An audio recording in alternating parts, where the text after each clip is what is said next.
hello नमस्कार मैं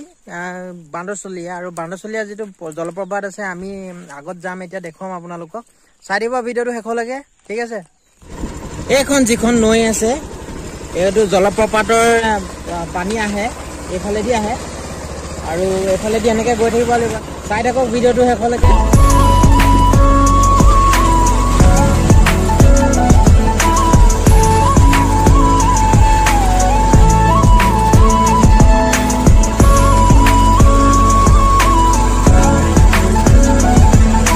गलुही या देखिसे वाटरफॉल